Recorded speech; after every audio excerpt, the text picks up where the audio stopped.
Assalamualaikum warahmatullahi wabarakatuh. Saya Muhammad Farijal, NPM 003, Prodi Pendidikan Matematika Universitas Singapura Bangsa Karawang. Pada kesempatan ini, saya akan memaparkan jawaban tugas 2 mata kuliah Inovasi Pendidikan tentang proses inovasi pendidikan.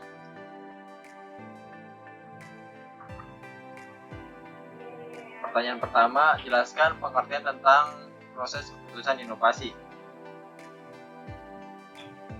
Jawabannya, proses keputusan inovasi ialah proses yang dialami individu mulai dari pertama tahu adanya inovasi, kemudian dilanjutkan dengan keputusan setuju terhadap inovasi, menetapkan keputusan menerima atau menolak inovasi, implementasi inovasi, dan konfirmasi terhadap keputusan inovasi yang telah diambilnya. Pertanyaan berikutnya, apa saja faktor yang mempengaruhi proses inovasi pendidikan? Ada 3 faktor yang mempengaruhi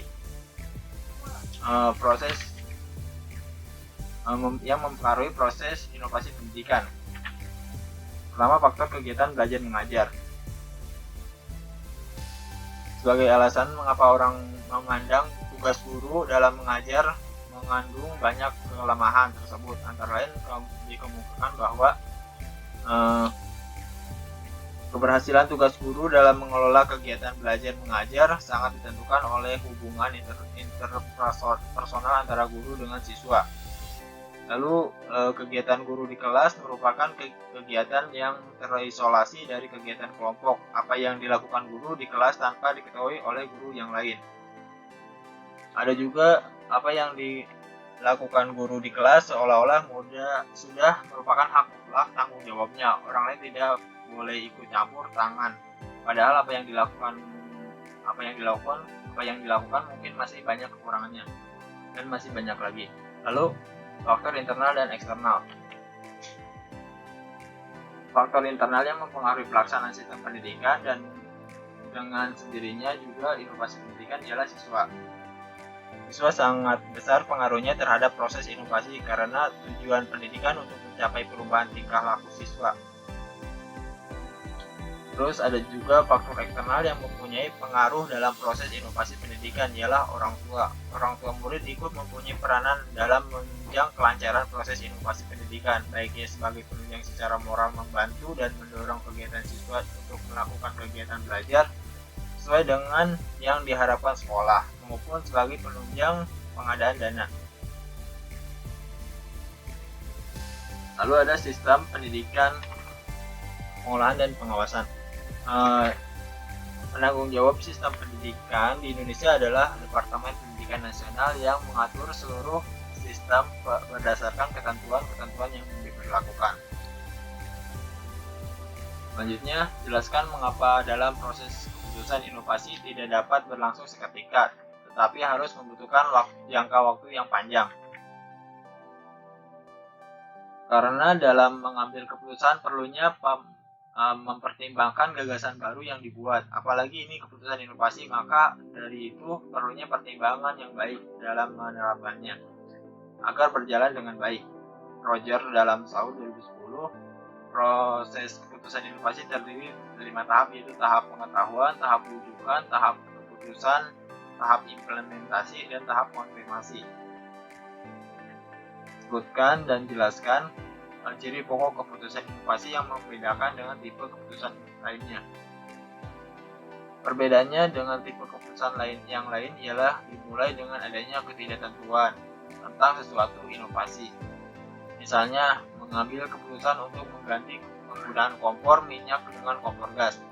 Yang sebelumnya belum pernah tahu tentang kompor gas, maka keputusan ini adalah keputusan inovasi. Proses pengambilan keputusan mau atau tidak mau menggunakan kompor gas dimulai dengan adanya serba ketidaktentuan tentang kompor gas. Masih terbuka berbagai alternatif. Mungkin lebih bersih, lebih hemat, lebih tahan lama, tetapi tidak mungkin berbahaya. Tapi mungkin juga berbahaya dan sebagainya. Untuk sampai pada keputusan yang mantap, menerima atau menolak kompor gas perlu informasi. Dengan kejelasan informasi akan mengurangi ketidaktentuan dan berani mengambil keputusan. Lalu Galton bukan Albert 1973 membagi proses inovasi dalam organisasi menjadi 2 tahap, yaitu tahap permulaan dan tahap implementasi. Jelaskan langkah-langkah pada 2 tahapan, yaitu tahap permulaan dan tahap implementasi. Nah, dari 2 tahap ini terbagi menjadi beberapa langkah. Pada tahap permulaan ada 3 langkah. Ada langkah pengetahuan dan kesadaran, langkah pembentukan sikap terhadap inovasi, langkah pengambilan keputusan. Pada langkah pengetahuan dan kesadaran, jika inovasi dipandang sebagai suatu ide, kegiatan, atau material yang diamati baru oleh penerima inovasi, maka tahu adanya inovasi menjadi masalah yang pokok. Sebelum inovasi dapat diterima oleh calon penerima, harus sudah menyadari bahwa ada inovasi, dan dengan demikian ada kesempatan untuk menggunakan inovasi dalam organisasi. Roger dan Smokers mengemukakan bahwa seperti mana dulu ayam atau telur, tergantung situasinya. Mungkin dapat tahu ada dan sadar inovasi baru merasa butuh, atau sebaliknya. Jika kita lihat kaitannya dengan organisasi, maka adanya kesenjangan penampilan, mendorong untuk mencari cara-cara baru atau inovasi. Tapi juga dapat terjadi sebaliknya, karena sadar dan adanya inovasi, maka pimpinan organisasi merasa bahwa dalam organisasinya ada sesuatu yang ketinggalan, kemudian merubah hasil yang diharapkan menjadi kesenjangan penampilan. Lalu ada langkah pembentukan sikap terhadap inovasi. Paling tidak ada 2 hal dari dimensi sikap yang dapat ditunjukkan anggota organisasi terhadap adanya inovasi, yaitu sikap terbuka terhadap inovasi. Lalu ada memiliki persepsi tentang potensi inovasi yang ditandai dengan adanya pengamatan yang menunjukkan bahwa ada kemampuan bagi organisasi untuk menggunakan inovasi. Lalu ada langkah pengambilan keputusan. Pada langkah ini, segala informasi tentang potensi inovasi dievaluasi. Jika unit mengambil keputusan dalam organisasi menganggap bahwa inovasi itu memang dapat diterima dan ia senang untuk menerimanya, maka inovasi akan diterima dan diterapkan dalam organisasi.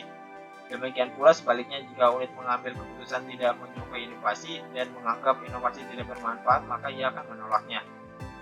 Sehingga keputusan yang diambil benar-benar mantap dan tidak terjadi salah pilih yang dapat mengakibatkan kerugian bagi organisasi. Nah, lalu ada tahap implementasi. Pada tahap ini terbagi menjadi 2 langkah. Ada langkah awal dan langkah lanjutan pembinaan penerapan inovasi. Untuk langkah awal, pada langkah ini organisasi mencoba menerapkan sebagian inovasi. Misalnya, setelah dekan memutuskan bahwa semua dosen harus membuat persiapan mengajar dengan model satuan acara perkuliahan, maka pada awal penerapannya, setiap dosen diwajibkan membuat untuk 1 mata kuliah dulu, sebelum nanti akan berlaku untuk semua mata kuliah. Dan untuk langkah kelanjutan pembinaan penerapan inovasi, jika pada penerapan awal telah berhasil, para anggota telah mengetahui dan memahami inovasi serta memperoleh pengalaman dalam penerapannya, maka tinggal melanjutkan dan menjaga keberlangsungannya. Nah, itu dia jawaban tugas proses inovasi.